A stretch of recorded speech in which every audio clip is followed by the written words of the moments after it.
thoughts when you first heard about the acquisition from the Patriots? By the way, it was for a 26 sixth-round choice. And then what are your expectations for tonight in his sort of first game gets his feet wet? Well, it's not the same as offense. I think a pass rusher, they're going to throw him in there in the deep water and let him swim. We saw that with Melvin Ingram, a similar trade several years back. Similar player, kind of a lighter, somewhat speed rusher with good power for his weight, but more similar body type, not a very spagsy body type. We were joking on Wednesday that maybe Brett Veach gets sick of all this power at edge without any speed and is like, damn it, Spags, I'm making you play a different kind of body at defensive end because we don't have a speed rush out there. And then they didn't. FAU's not there yet. And that's just not who George Karlaftis, who has looked a lot better these past couple of weeks. That's not who he is. That's not who Mike Dana is. So I think bringing in this guy, he's grading out pretty well. But if you think, Bill Belichick made this point, if you think about the kind of game scripts the Patriots have seen themselves in, they are down and getting ran all over. They're not seeing the passing volume that he'll see in Kansas City when the Chiefs build up leads and allow their pass rushers to kind of pin their ears back. 2 years ago, he had 11.5 sacks. And now he's playing next to arguably the best defensive player in the league. And we've seen what playing next to Chris Jones or Aaron Donald does for some of these edges who weren't as productive elsewhere and started sacking up cleanup sacks. So he's a good player. I think he's going to be primarily a pass rush option for Steve Spagnuolo. I don't think he'll be in there on a ton of running downs. Matt, maybe you think differently, but we don't know what Charles Omenihu is going to look like. Mm-hmm. I'm hopeful that he'll come back and look awesome. But remember, last year, Turk Wharton was recovering from the same injury, and he hasn't looked like himself until this year. So an explosive athlete like that who does win fast and wins with athleticism, it's going to be hard for him to get 100% back to where he was when he was making Lamar Jackson fumble in the AFC Conference Championship. That's a great point. That's a very great point about Omenihu and not knowing how he'll look. Getting Uche really eases that burden. At the same time, I'm also thinking about Mike Dana, wondering, here's a pectoral muscle injury. It's kept him out now 2 games.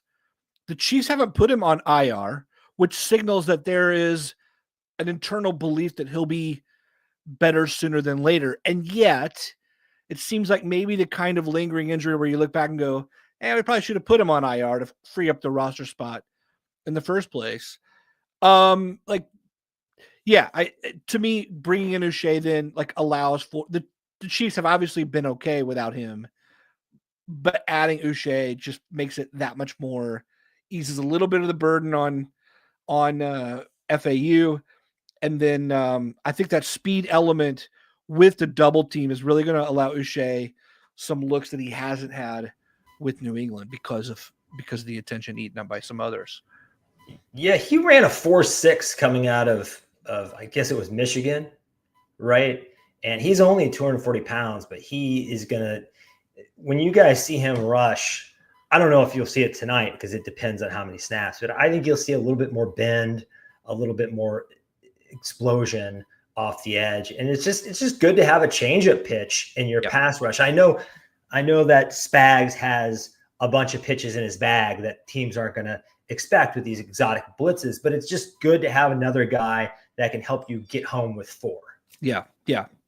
That's vital tonight because the Bucs offensive line is really one of the finer units in the league, right? I mean, Tristan Wirfs is he pound for pound the best tackle in football? You can make an argument. You can make an argument for it. They drafted Graham Barton out of Duke in the first round this year. He's taken over at center. He's learning the role, but the athleticism's there, and boy, he is looking really good on screens. I don't know if you've seen their run game, but Rashad White, Bucky Irving, those guys are really moving well, and that's because Barton in space, some of these other guys, they've got some real players. And overall, that line, left to right, is very solid and is going to be maybe one of the tougher units for this pass rush up front to break through. I expect Spags to have to dig deep because the line is going to be able to really stave off a lot of what that front four can do on their own. Barton, he's a good player, and I have seen him out on some of those screens. He looks a little bit like Creed out there. He's not Creed, but he is one of the better center prospects since Creed Humphrey came out of Oklahoma.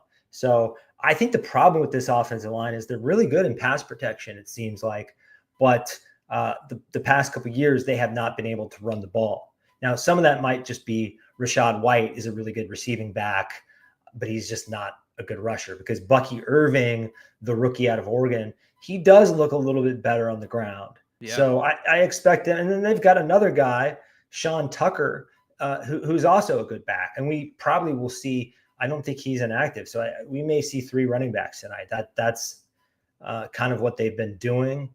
And they're probably going to have to feature those guys because outside of Cade Otton, who's a tight end, who's sort of really coming into his own, Baker Mayfield just doesn't have dependable weapons out there. Yeah. Hey, let's go. Well, you talked about their weapons, but the Chiefs have a little bit of issues of their own within the pass coverage. The loss of Jalen Watson was considerable. And then the worst timing ever, Najee Johnson gets a concussion, is out for this game as well. What are you thinking in terms of the Chiefs' personnel at cornerback for this game? Any surprises you're looking for? Anyone who can seize a brass ring? I think it's going to be a heavy dose of Joshua Williams. And it's really like now or never for Joshua Williams to kind of step up and prove that he can be a starting level corner, because Jalen Watson and Najee Johnson have both surpassed him on the depth chart. Mm-hmm. But you might also see Christian Roland Wallace, the rookie. He's been making his way on the field. I think there are potentially some other guys. It'll be interesting to see what Spags does at corner.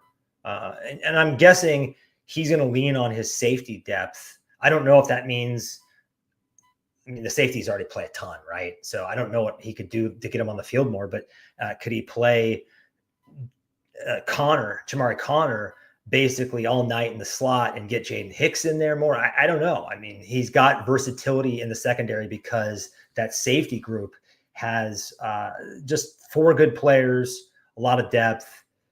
What do you think they're going to do? Yeah, I don't know. I don't know. It's frustrating because this is the opportunity that players kill for. You're in prime time. A couple guys in front of you have gotten out of the way. No one wishes injuries on anyone, but everyone does long for, give me the shot, give me the opportunity. You're going against a team that's got limited weapons. You're working under the leadership of a legend. Everyone's going to be watching. You could really seize an opportunity here. The Chiefs drafted Joshua Williams before Jalen Watson, before Najee Johnson, and yet he's like, year 3 is the year. Like, grow into it. And if you're not going to grow into it in year 3, you're probably not going to grow into it. It doesn't make him a useless player. It just means he's not as useful as you want. And what that means is if you're not as useful as you want, you start looking down the depth chart going, what about Nick Jones out of Ball State? Lengthy corner who's flash ball skills, but also inconsistent. You go Keith Taylor, a signing former earlier pick who kind of snuck around and is now back on the active roster after looking the part early on. So, what does that mean? Both of those guys are around as well. You mentioned Christian Roland Wallace. I think there's going to be a short leash on Joshua Williams tonight. I think they're going to give him an opportunity and go, here you go, prime time. Let's see what you can do to start the game. But if he's not able, especially working against Mayfield and this limited weapons group that he has to work with, it wouldn't surprise me to see Nick Jones getting some decent reps, Taylor getting some decent reps, and seeing what they have in those guys in this sort of showcase at home opportunity. You had me pumped there for a minute when you were building up this opportunity. I thought you were like this far away from Eminem "Lose Yourself." But you're right. Drum beat heavy. Mom spaghetti, right? Turf is ready. But I don't know. Yeah. But he's got to do it. I mean, I do think he'll have a short leash, and this is kind of the baby steps first opportunity that you want to have against a fairly weak group of receivers. So if he can't do it tonight, the question is when. But yeah, same thing can be said for Justin Ross, right? Right before the game, the Chiefs announced they elevated Justin Ross from the practice squad. He is active in the game, so he's going to be there. Can Justin Ross seize an opportunity to be? He doesn't need to produce heavy volume. He doesn't need to be some primary target.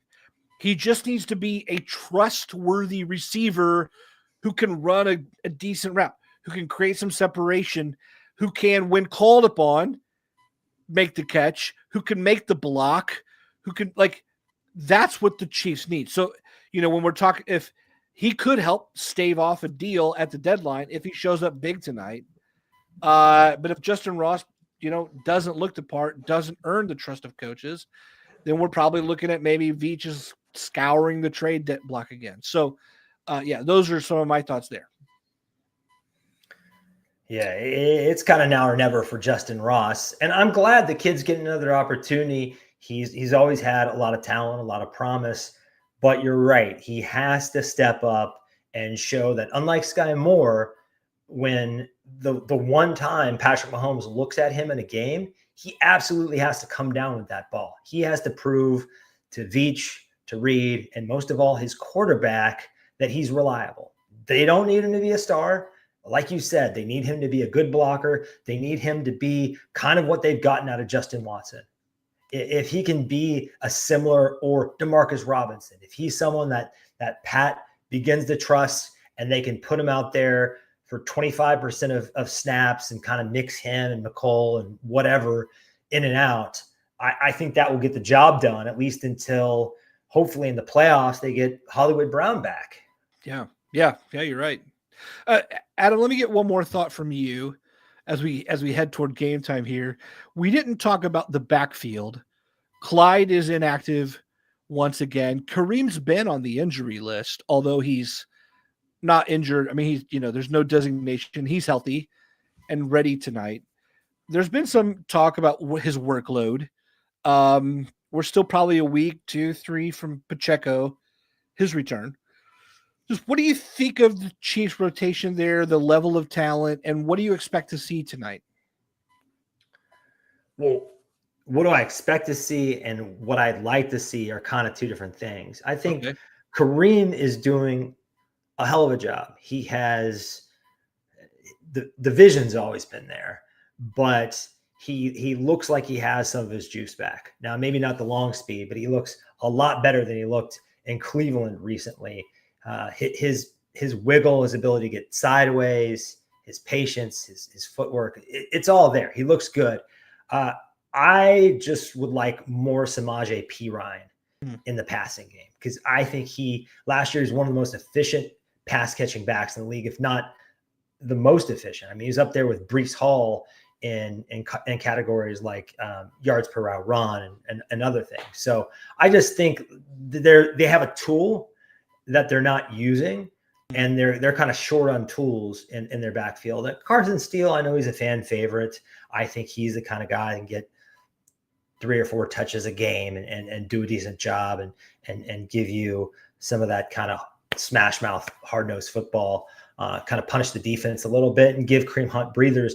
I just want to see more Samaje Perine. He's not Jerick McKinnon, because Jerick McKinnon is a special athlete and different kind of player. He was lightning, and Samaje Perine's more thunder. I mean, we have 3 thunders in the backfield right now, but I do think he can provide a little bit of a different element. He's probably even a better receiver than Kareem Hunt at this point.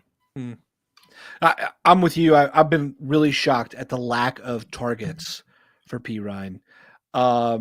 it makes you even wonder, like, do they think he's a secret agent from the Broncos still, and is just waiting to make sure that that's not the case. Anyway, hey, we're getting close to time here where we want to like prep ourselves, our viewing situations, our get our drinks ready, whatever it is that you do before the game. Special chants and incantations.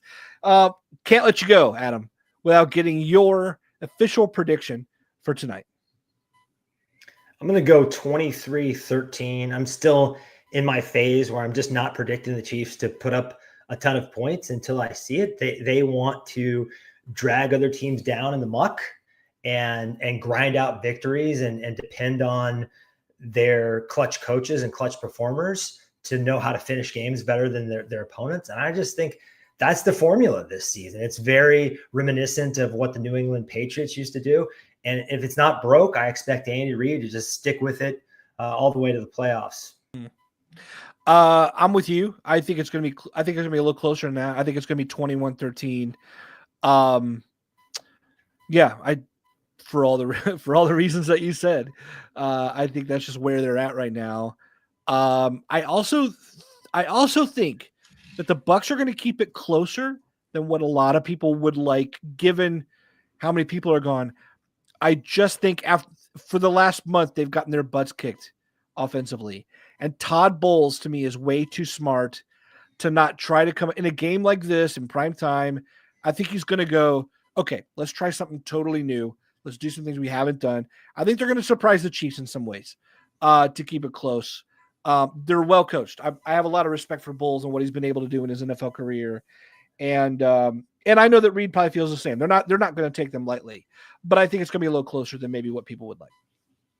We'll see. I think that Bowles is a good coach, but Godwin and Mike Evans somehow are two of the most underrated players in the league. Yeah. Maybe because Tom Brady overshadowing them. I don't know how that happened, but for my money, they're as good of a twosome at receiver as AJ Brown and Devontae Smith, probably, and Jamar Chase and T. Higgins. They are up there. So not having either of those guys, it's tough sledding for the Bucs. But we'll see if they can be competitive, I guess. Yeah. Well, Taylor's in the house tonight, so maybe that makes a difference. Who knows? We'll see. Hey, look, for the Arrowhead Addict crew, on behalf of Adam Best, my name is Matt Connor. We just appreciate all of you tuning in, hanging out with us. Stick around here. We'll be back at halftime with our insights from the first 30 minutes of the game. And then, of course, after the game, we'll be here with all the post-game breakdown that you're used to.